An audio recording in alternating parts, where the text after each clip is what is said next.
Hermann Göring queda cautivado con el primer discurso de Hitler la misma tarde que lo conoce.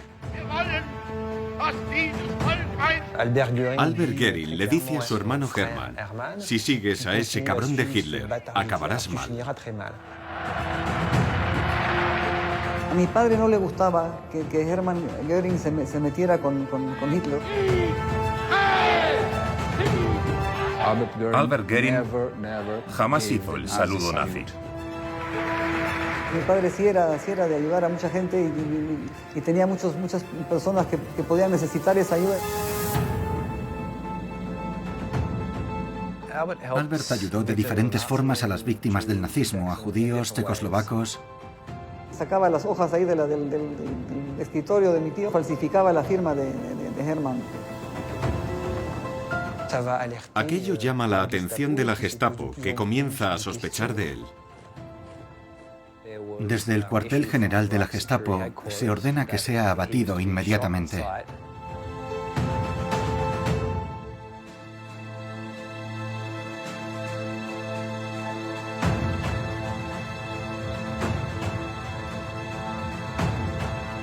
El otro Göring.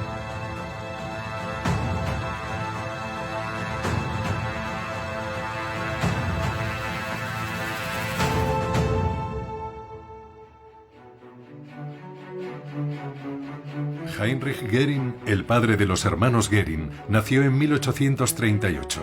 Fue un abogado y funcionario alemán que desempeñó la función de gobernador del sudoeste de África, la actual Namibia, desde 1885 a 1890. Tras un primer matrimonio y 5 hijos, vuelve a contraer nupcias con Franziska Tiefenbrun. De esta unión nacen 5 hijos más: Karl, Olga, Paula, Hermann y Albert. Elisabeth Göring desciende de esta línea familiar. Es nieta de Franziska. Franziska, en esos tiempos las mujeres de sociedad, las mujeres de buen nivel, que tenían educación, entraban a ser enfermeras generalmente, a prestar servicio como en las enfermerías, y ella también lo hizo en África, se metió ahí, y ahí conoció al médico que era un señor muy importante, europeo, el doctor Hermann von Eppenstein. Ayudó a Franziska en un parto. Tras aquello, mantuvieron una estrecha amistad. Era un buen amigo de la familia. Los 3 primeros hijos de Franziska vienen al mundo en el extranjero, allá donde Heinrich está destinado. Sin embargo, Hermann Göring nace en Baviera en 1893 y el Benjamín Albert Göring en 1895 a las afueras de Berlín. Pero en casa de los Göring hay un oscuro secreto alrededor del nacimiento de Albert. Elisabeth Göring es hija de Albert, pero no debería apellidarse Göring. El hombre en torno al cual gira este misterio familiar no es otro que von Eppenstein, médico y padrino de Hermann Göring. Y Hermann se llama así por Hermann von Eppenstein. Y luego, aparentemente, mi padre, Albert Göring, que no tiene ningún parecido con Hermann ni con sus hermanas, sería el hijo natural, digamos, de este señor von Eppenstein con mi abuela Franziska. El doctor Hermann von Eppenstein pertenece a la nobleza germana y posee una gran fortuna. De ascendencia judía, se convierte al protestantismo en la Alemania antisemita. Padrino de Hermann y progenitor de Albert Göring, se arroga además el papel de benefactor de la familia y padre sustitutivo.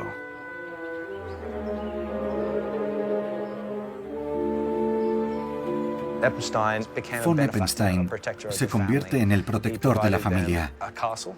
Pone a su disposición un castillo en Neuhaus, en el norte de Baviera, donde pasan el invierno, y otro en Mautendorf, Austria, donde disfrutan de las vacaciones de verano. Los 2 hermanos Göring crecen y hacen vida en el castillo, pero el papel de von Eppenstein va más allá del apoyo económico. Hermann lo metió a la Fuerza Aérea, ¿no es cierto? Y también a mi padre fue ingeniero, así que también le pagó los estudios a él. Después les dejó en herencia, les dejó un montón de propiedades a todos los hijos. Cuando estalla la Primera Guerra Mundial en julio de 1924, Hermann y Albert Göring son estudiantes todavía. Para Hermann Göring, que ya de pequeño disfrutaba jugando a los soldados, el conflicto es toda una revelación. Se incorpora inmediatamente como cadete de infantería y cae herido en las primeras batallas. Durante su convalecencia, conoce a un piloto de caza y se reincorpora en los primeros escuadrones de la aviación alemana. Quería luchar en la caballería, pero en lugar de un caballo, le dan un avión. Se decía que era el mejor porque con solo 25 años ya le consideraban el heredero del Barón Rojo. De hecho, es ascendido a jefe de escuadrón en 1918. No está mal para un joven de 25 años. Es famoso. Por toda la Alemania imperial circulan unos cromos con la imagen de los pilotos de caza, y el más solicitado, después del cromo del Barón Rojo, es el de Göring. Albert, que estudia ingeniería, se alista más tarde y le asignan a un regimiento de infantería bávaro.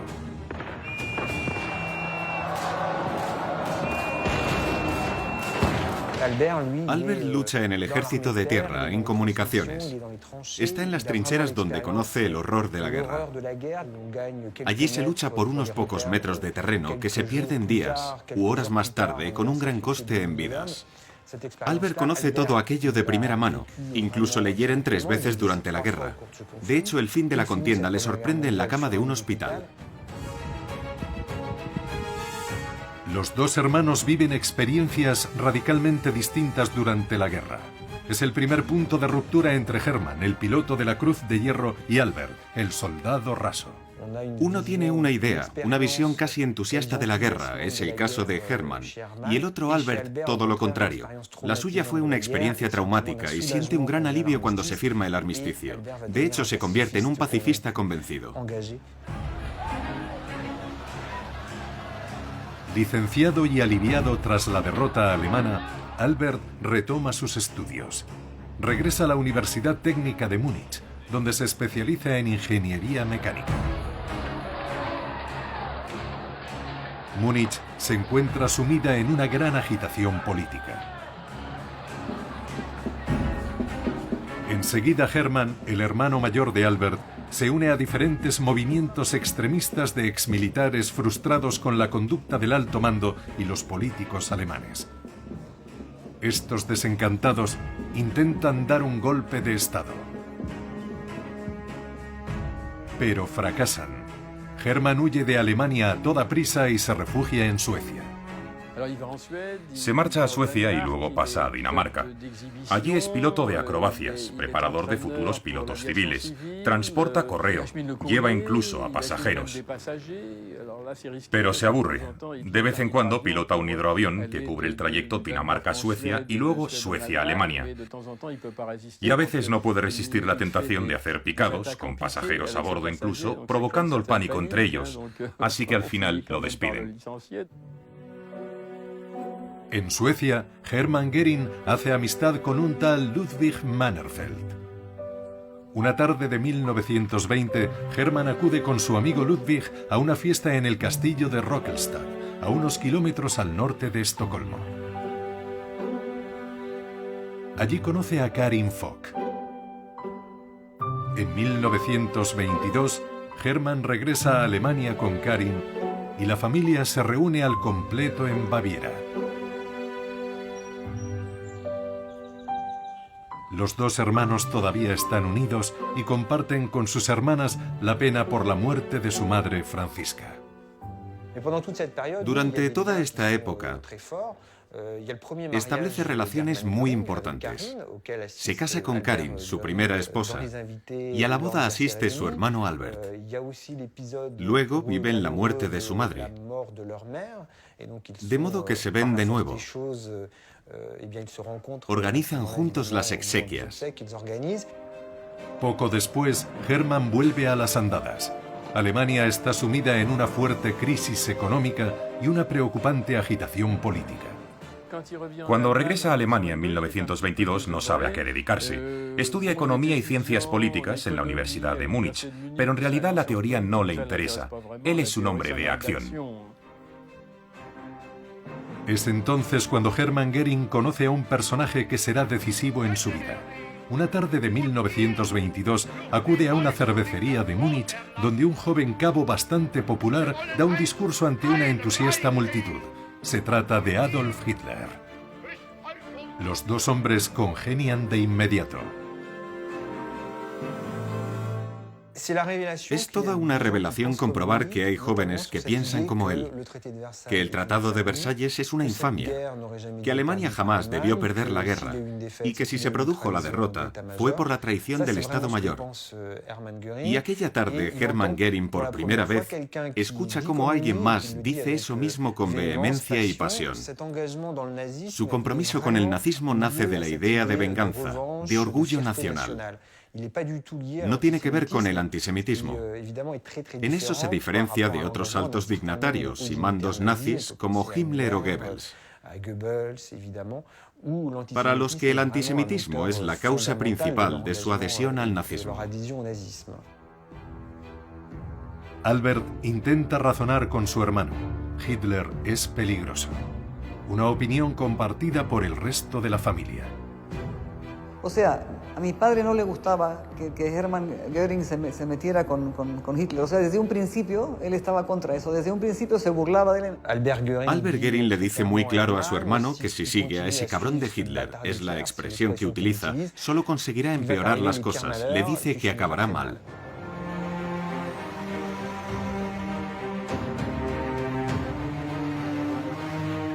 El 8 de noviembre de 1923, Adolf Hitler y varios miembros de su partido, entre los que figura Hermann Göring, organizan un golpe de Estado en Baviera. La mañana del 9 de noviembre, más de 2.000 hombres armados pertenecientes a la sección de asalto del partido nazi desfilan entre los vítores de la turba. Los manifestantes se enfrentan a un cordón policial. Se produce un intercambio de disparos y los alborotadores se dispersan. El fracaso es total. Hermann resulta herido gravemente en la ingle, pero además la herida se le infecta porque la bala rebota en el pavimento de la calle y luego se incrusta en el muslo. Hitler, también herido, es arrestado. Consiguen que un médico vea de urgencia a Göring, pero se niega a atenderlo. En ese mismo inmueble hay dos hermanas enfermeras judías que le proporcionan los primeros auxilios y le salvan la vida. Huye a toda prisa a Austria, donde por fin recibe atención médica. Para poder curarlo tienen que darle morfina, para que no sufra demasiado. Y, desgraciadamente, Hermann, que siempre exageraba las cosas, se aumenta las dosis. Es decir, que al final se convierte en adicto a la morfina por el resto de su vida. Hermann Göring tiene que exiliarse y lo hace en Suecia. Le prohíben la entrada a Alemania. Cuando por fin regresa, gracias a una ley de amnistía, corre el año 1928. Por aquel entonces Albert Göring ya no vive en Alemania. Ha tenido que marcharse por motivos profesionales a Austria, de modo que no se ven. Empieza a trabajar para la empresa Junkers y se marcha de Alemania. Se convierte en el representante de la compañía en Austria y los Balcanes. En 1926, Albert corta cualquier lazo con su hermano. Se instala en una casa situada en las afueras de Viena e inicia el papeleo para convertirse en ciudadano austríaco. Mientras tanto, en Alemania, su hermano Hermann asciende todos los peldaños del poder. Tras la victoria del partido nazi en las elecciones de 1932, Göring se convierte en el presidente del Parlamento alemán, el Reichstag.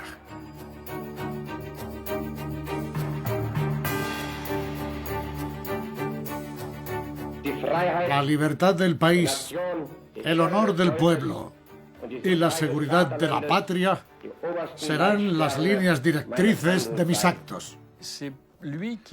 Es él quien iza al poder a Hitler. Muchos creen que Hitler resultó elegido canciller y no es verdad. Hitler no fue elegido canciller. El presidente Hindenburg no quería nombrar canciller a Hitler. De hecho dijo, como mucho puedo nombrarlo ministro de Correos para que lama los sellos con mi efigie. Es Göring quien presiona a Hindenburg para que recurra a Hitler. Y así es como llega al poder. Sin Göring probablemente no lo habría conseguido.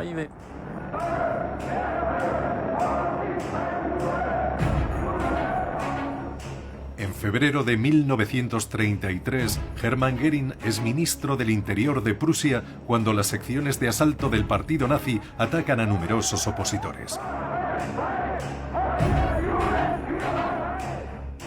Participa en la planificación de los primeros campos de concentración y crea la siniestra Gestapo. Hitler le recompensa nombrándolo ministro de Aviación.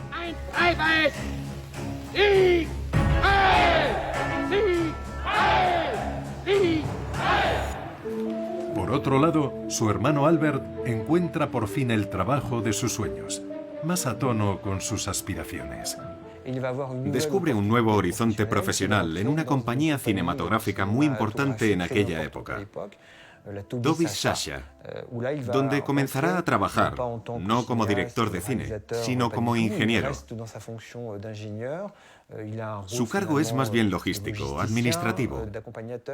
Una vez instalado en su nuevo puesto, comenzará a frecuentar los círculos intelectuales vieneses, en los que, en aquel momento, hay muchos judíos. Aquello tendrá un gran efecto en su vida. Se puede decir que Albert Göring se enamora de Viena, admira la gran belleza de la ciudad, pero también su importancia como núcleo cultural europeo de la época. Allí se codea con muchos artistas.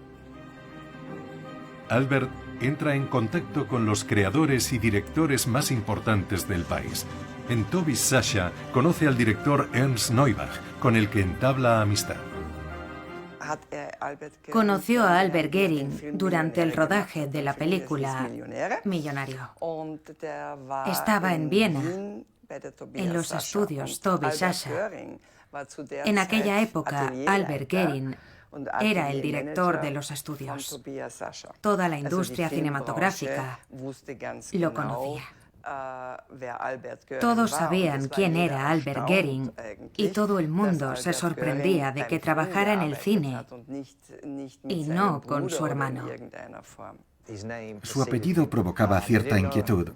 La gente que lo conocía al principio se mantenía a la defensiva, pero a él le encantaba ver cómo todos acababan cambiando de postura.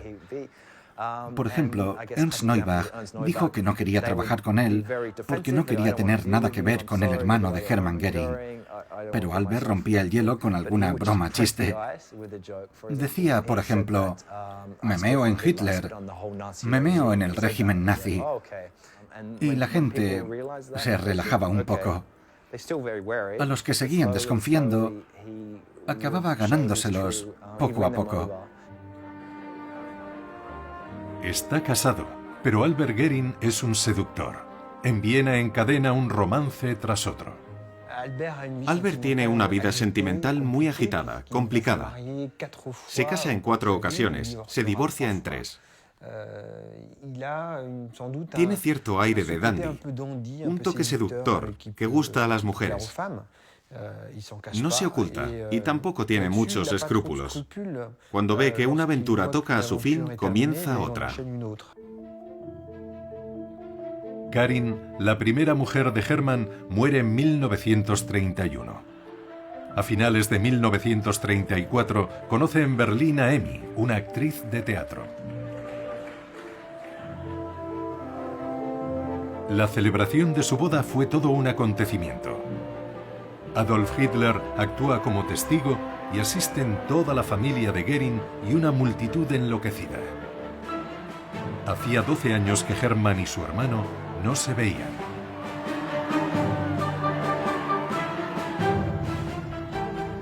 Unos meses después, Emmy le pide un favor a su marido.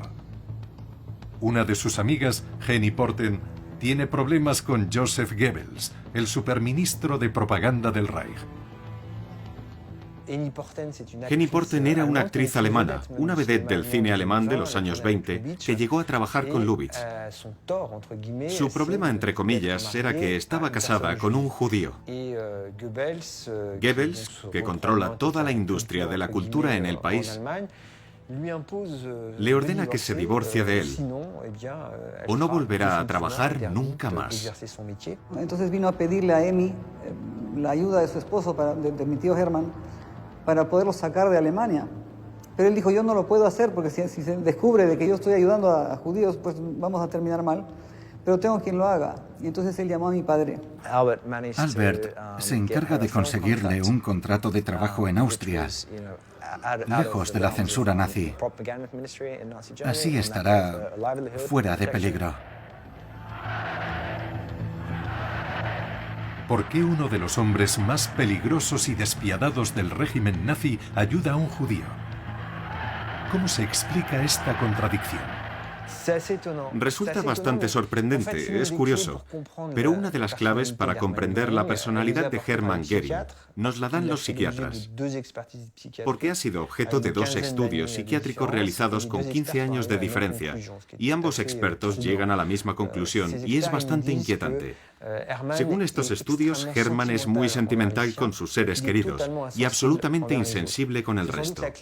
Ahí está la clave, porque se demuestra que es muy empático con su familia, muy protector con su gente, pero luego están los demás, ante los que se presenta como un hombre sin escrúpulos.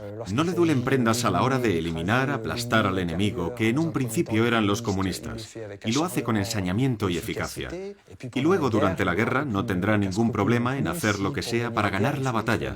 Si hay que destruir pueblos enteros y masacrar a sus habitantes, lo hará sin dudarlo. Aquella maniobra fue toda una revelación para Albert Göring. Es entonces cuando se da cuenta, por primera vez, de que puede ayudar a otra gente. Son años convulsos en los que la vida de mucha gente puede estar en peligro por culpa del nazismo, y él, desde su posición, puede hacer algo por ellas. Partió en un principio para ayudar al esposo de la señora esta, ¿no es cierto?, la amiga de su esposa. Pero luego, mi padre, lógicamente, le vinieron otras ideas. Mi padre sí era de ayudar a mucha gente y tenía muchas personas que podían necesitar esa ayuda, entonces continuó. El retiro de Albert en Viena, lejos del furor nazi, no dura mucho. El 12 de marzo de 1938, el ejército alemán invade Austria.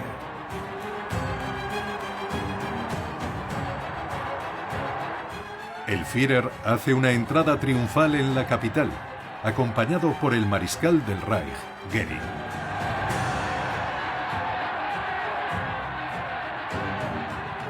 Hermann Göring aprovecha para visitar a su hermano.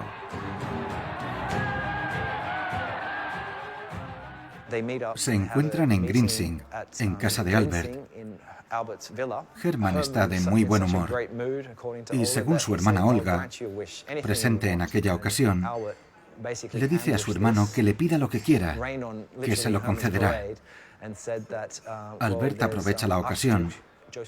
Le explica que el archiduque José Fernando de Austria había sido arrestado y enviado al campo de Dachau. Si quieres concedernos un deseo, le dice, por favor, libéralo. Se proclama el Anschluss o reunificación al día siguiente de la llegada de Hitler, y el 13 de marzo de 1938 José Fernando es arrestado. Lo envían al campo de Dachau, donde las condiciones son extremadamente duras. Pero es liberado gracias a la intermediación de Hermann Göring. El archiduque llevará una existencia solitaria en Viena bajo la supervisión constante de la Gestapo hasta que muere en 1942. Albert Göring ve cómo los nazis transforman Viena. El espacio de libertad que él conoció desaparece de un día para otro. En ese momento toma conciencia del peligro que corren algunos de sus amigos judíos y muchos de los que trabajan con él, que son compañeros desde hace 4 o 5 años en su empresa. En Austria viven 190.000 judíos. Las persecuciones, sobre todo en Viena, son más concienzudas que en la propia Alemania. Humillaciones públicas, expropiaciones, exilios. Con la llegada de las tropas alemanas se desencadena la violencia. Se saquean casas y comercios judíos. Las calles se convierten en el escenario de ataques y vejaciones. Un día, Albert se topó con una de esas escenas violentas. Había una anciana ante una tienda de pintura con una pancarta que decía: «Soy una puerca judía». La tiraron a la calle y el policía de turno ahí le hizo traer un balde de agua con jabón y una escobilla y tuvo que lavar el piso afuera de la calle, ¿no? Y entonces la otra gente se burlaba de eso y le decían judía, pues, y la insultaban. Y mi padre justo pasó por ahí.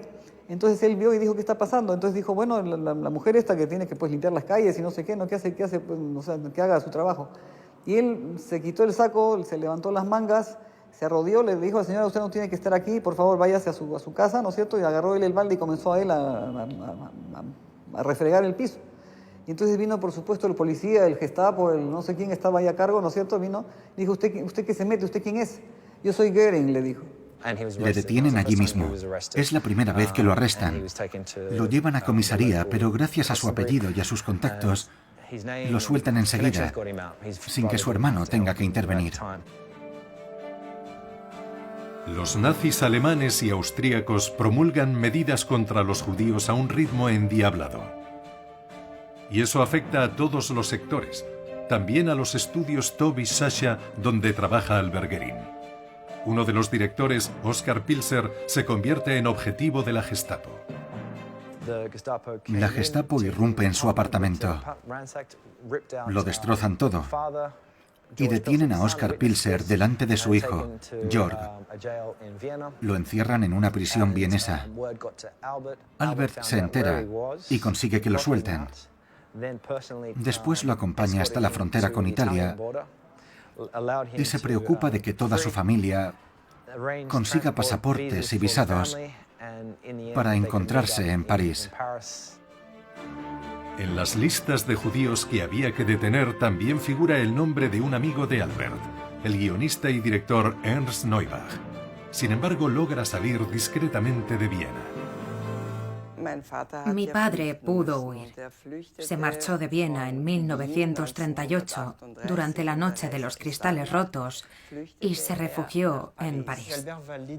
Albert le ayuda a conseguir los papeles, el visado que le permita huir, y de esa manera entrar en Francia. Al día siguiente, la Gestapo acude a su apartamento y aterroriza a su mujer, a pesar de ser aria. Albert corre en su ayuda y consigue que se reúna con su marido. Sin embargo, la pesadilla no ha terminado para Ernst Neubach y su familia.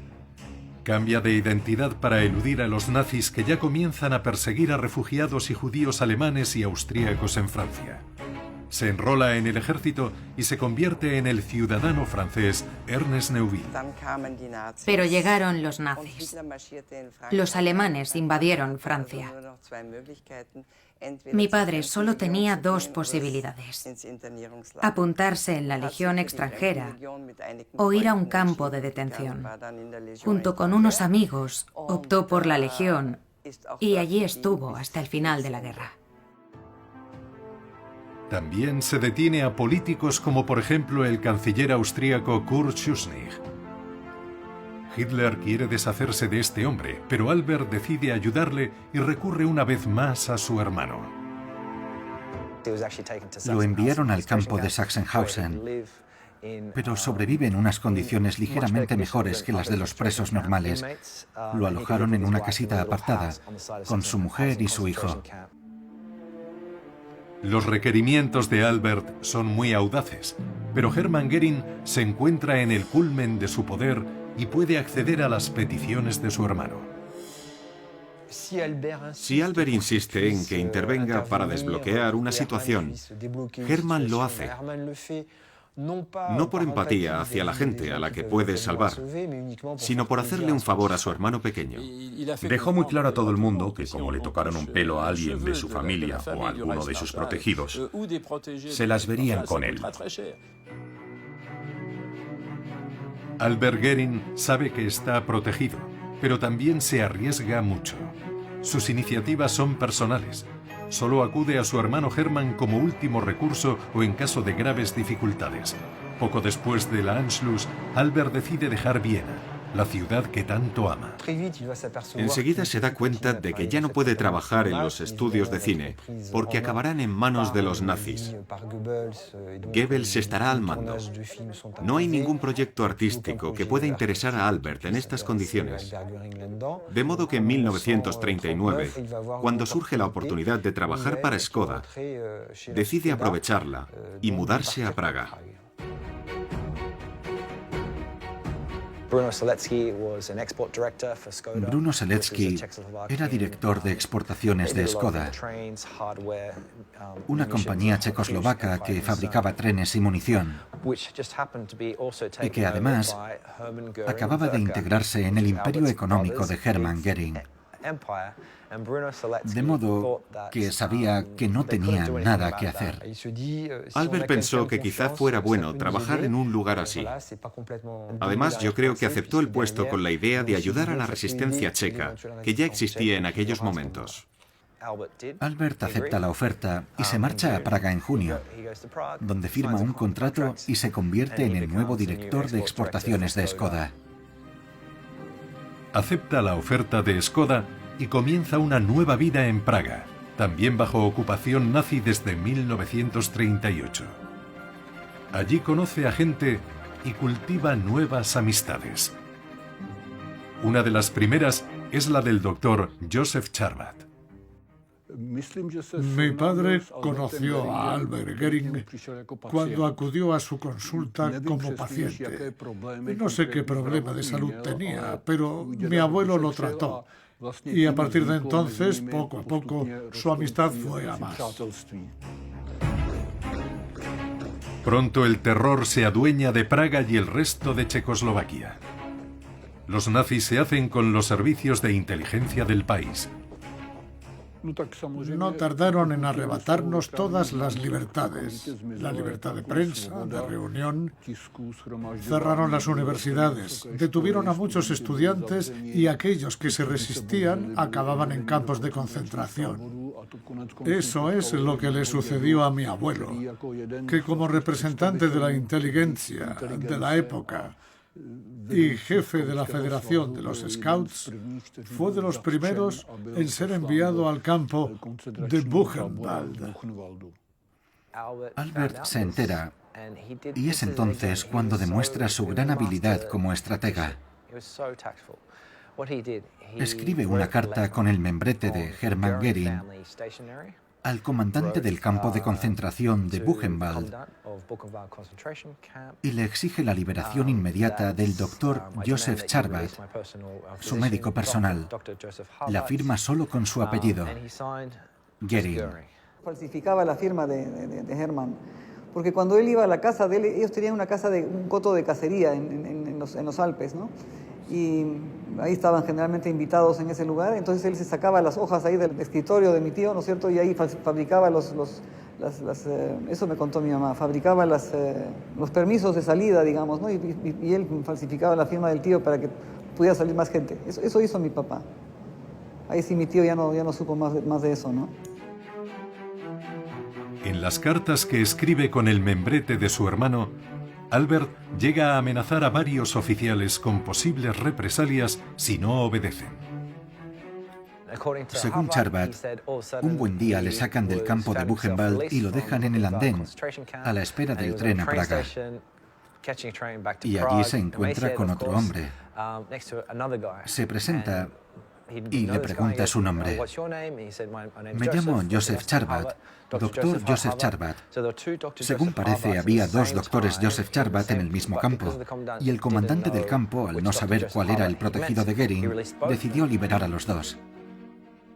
Y de repente, un día, aparece mi abuelo en casa. Para gran sorpresa de mi abuela, de mi madre y de toda la familia. Fue como un milagro. Fue una gran sorpresa, todavía más maravillosa por lo inesperada.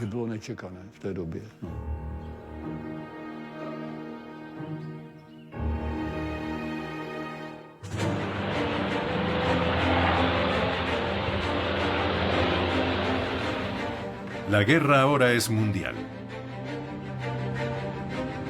En la sede de Škoda, los nazis vigilan de cerca al personal de la empresa de importancia estratégica. Kabel Sobota se convierte en ayudante de Albert en las oficinas centrales de la compañía. La empresa estaba infiltrada por la resistencia. Incluso en la dirección, de hecho, el presidente colaboraba con la resistencia en connivencia con Albert Göring. Financiaban la resistencia y pasaban documentación confidencial a Estados Unidos, sobre todo acerca de los últimos avances en tecnología militar. Una de las personas más importantes de esta empresa se llama Jan Moral. Es uno de sus directores y colabora con la resistencia desde el primer momento. La Gestapo enseguida sospecha de él. Para alejarlo a él y a su familia del peligro, Albert Göring lo envía a una sucursal de Škoda en Bucarest, Rumanía. Así es como logran escapar de la Gestapo. Y al ayudar a Moravec, al conseguir que tenga una mayor libertad de movimientos, también posibilita que continúe colaborando con la resistencia. Así logra enviar mensajes secretos a Londres de parte de la resistencia checa.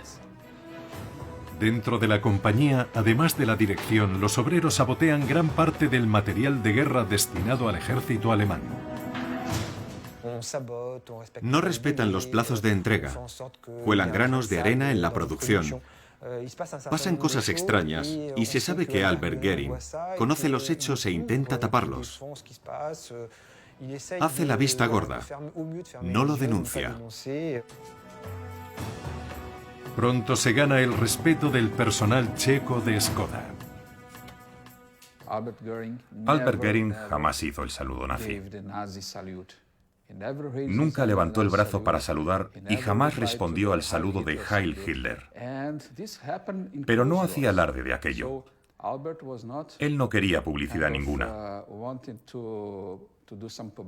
Y no buscaba demostrar que era una buena persona.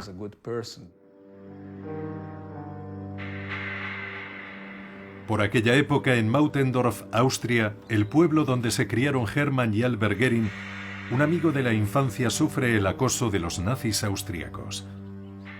Michael Hohensin es un apacible vecino del pueblo, víctima de los excesos de la Gestapo local.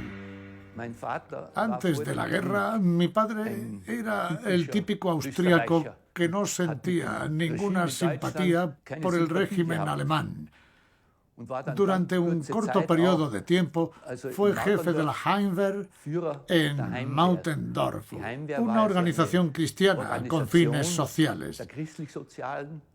Los nazis quisieron aprovechar su posición y lo invitaron a unirse al partido nazi, a sabiendas de que no lo haría. Por supuesto, se negó. Y esa fue la excusa utilizada para denunciarlo como enemigo de Hitler. Fue arrestado inmediatamente. Pasó un tiempo en la cárcel de Salzburgo antes de ser enviado al campo de Dachau. A estas alturas de la guerra, en 1941, Dachau, al norte de Múnich, en Alemania, era ya un campo de exterminio donde se asesinaba casi sin descanso. Mi madre era muy amiga de la mujer del doctor Riegele, hermana de Hermann Göring. Ella inmediatamente se puso manos a la obra e intentó contactar con su hermano para exigirle que interviniera en favor del señor Hohensin. Y, como según parece, no pudo localizarlo, recurrió a Albert, que en aquel momento estaba en Checoslovaquia trabajando para Skoda. Así consiguió sacarlo de Dachau.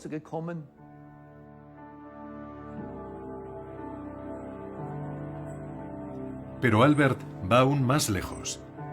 En Praga entabla amistad con Grueb, el embajador suizo, y ambos crean un sistema con el que agilizar el papeleo necesario para salir del país. Albert y Grueb se ponen de acuerdo y abren una cuenta bancaria en Suiza. El dinero que van aportando servirá para financiar la huida de personas amenazadas en la Alemania nazi. Albert conoce a Mila en una velada organizada por la Embajada Suiza en 1942. El flechazo es instantáneo. Se casan y pasan la luna de miel en el castillo familiar de Mautendorf, en Austria.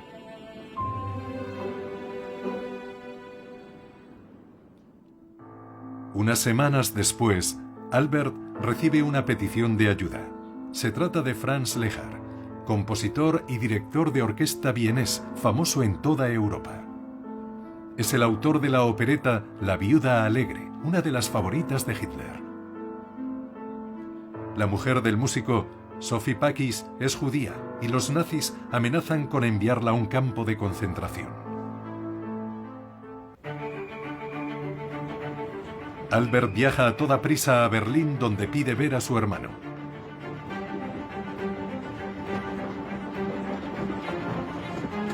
Se encuentran en el despacho de Hermann, en el ministerio.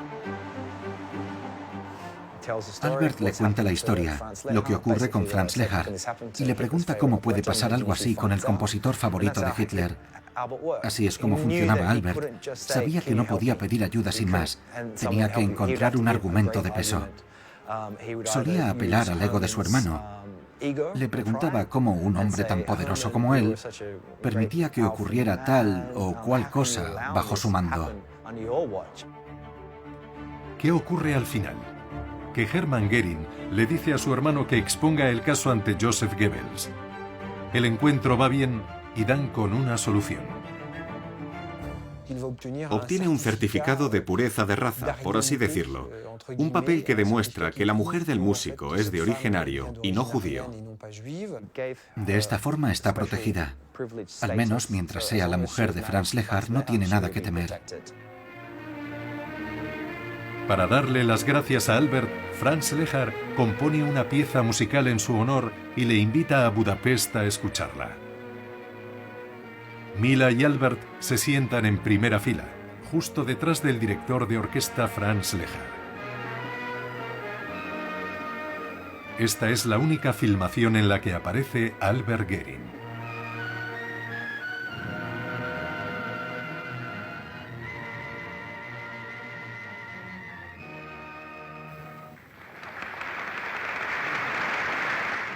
A pesar de su discreción, algunos favores y logros de Albert Göring no pasan desapercibidos. Al menos para el servicio secreto británico, donde circula un dossier sobre sus conexiones con la resistencia húngara.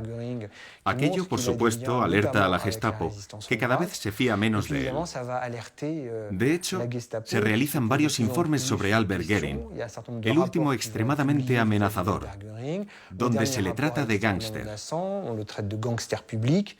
De modo que Albert cada vez corre más peligro. La Gestapo emite varias órdenes de arresto, al menos 3, que luego se retiran. Mientras tanto, Albert se instala en Bucarest, donde dirige una franquicia del grupo Skoda. Así se aleja del ambiente cada vez más represivo y asfixiante de Praga. Además, acaba de tener una hija con Mila, a la que llaman Elizabeth. Sin embargo, sus acciones no pasan desapercibidas.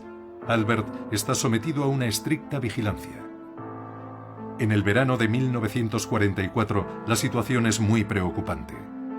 El Ejército Rojo está a las puertas de Bucarest, una ciudad muy castigada por los bombardeos estadounidenses. Los alemanes se marchan. Europa queda libre del yugo nazi. Albert debe huir a toda prisa, pero antes de conseguir un transporte, le informan de que el pasaporte especial que le permitía circular libremente está anulado. Además, se entera de que el cuartel general de la Gestapo ha ordenado que, en caso de arresto, sea ejecutado inmediatamente. Unos meses más tarde, los soviéticos entran en Berlín, mientras que los estadounidenses liberan Baviera. Son los últimos días de Hitler. Hermann y Albert Göring están en el castillo de Mautendorf. Al final de la guerra, la salud de Albert se resiente y su hermano le dice que se entregue a los americanos para que le curen. De modo que, aconsejado por Hermann, acude a los estadounidenses con la esperanza de que le traten. De todas formas, como no perteneció al partido nazi, piensa que no tiene nada que temer. Al día siguiente de la capitulación alemana, el 8 de mayo de 1945, Hermann y Albert se entregan. Los dos hermanos Göring están en manos del ejército estadounidense. Los encierran en Augsburgo, una ciudad al norte de Múnich, en Baviera. Ahí es donde sus caminos se cruzarán por última vez. Hermann le dice a Albert que siente mucho verlo allí por su culpa. Siente haberle causado problemas. Pero sabe que saldrá porque no tienen nada que reprocharle. En cambio, él tiene un futuro mucho más complicado. Así que le pide una cosa, que se ocupe de su mujer y su hija cuando salga. Los investigadores estadounidenses del Tribunal de Nuremberg, que instruyen las causas contra los criminales nazis, se frotan las manos. Entre Hermann y Albert Göring creen tener a dos grandes dignatarios del régimen, pero enseguida descartan a Albert, ya que no estuvo en Alemania durante la guerra y sabe muy poco de lo que hacía su hermano. Los investigadores dudan.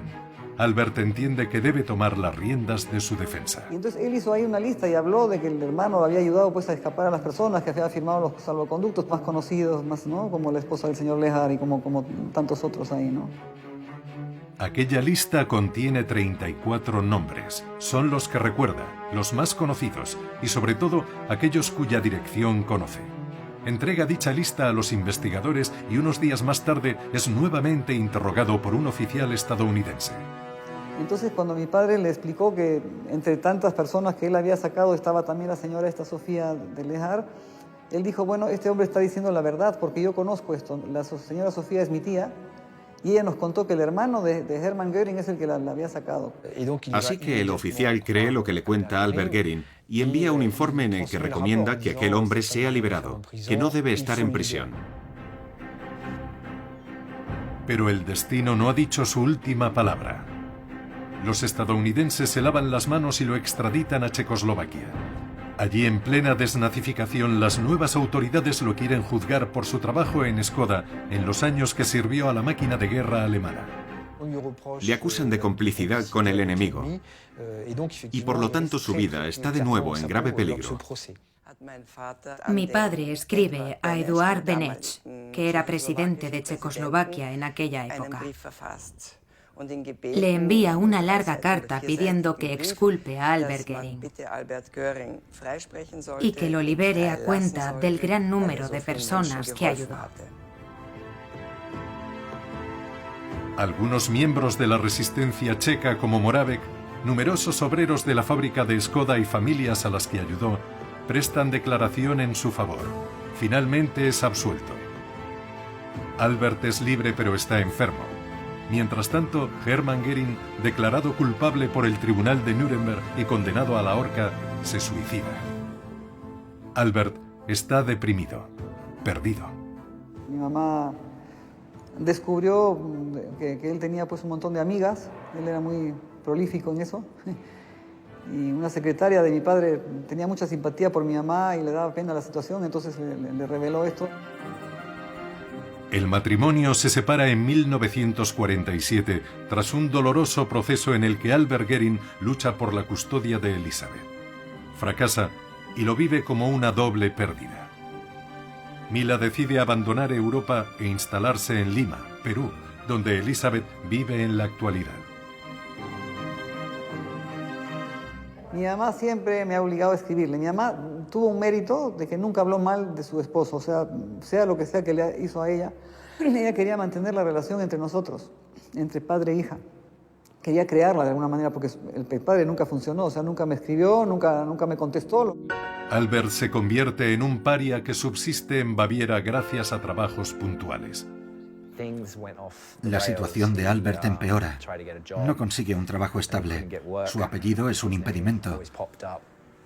La gran ironía de esta historia es que el apellido que le permitió salvar a mucha gente acaba siendo su perdición.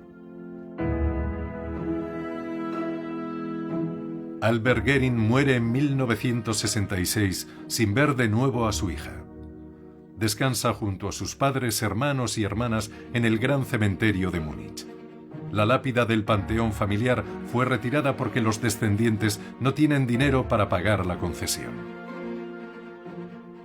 En el año 2013, el historiador William Burke solicitó a Yad Vashem que el Estado de Israel reconociera a Albert Goering como justo entre los justos por haber salvado la vida de numerosos judíos, pero la petición fue denegada.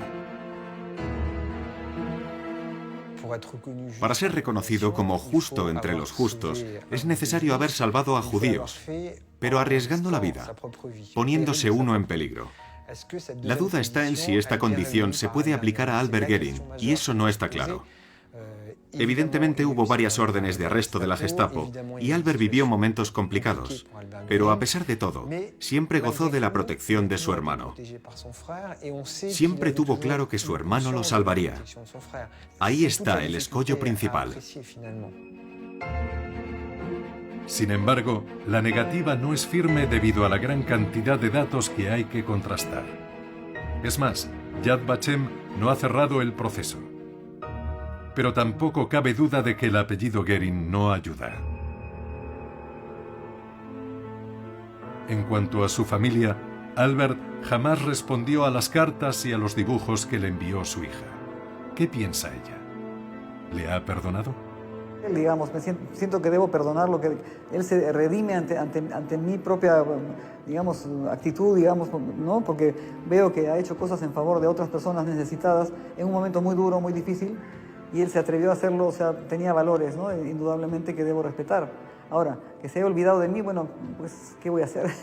Yo me llevé la parte no tan buena, pero ¿qué importa? Es la vida de un individuo contra la de muchos, o sea, es más importante eso, ¿no?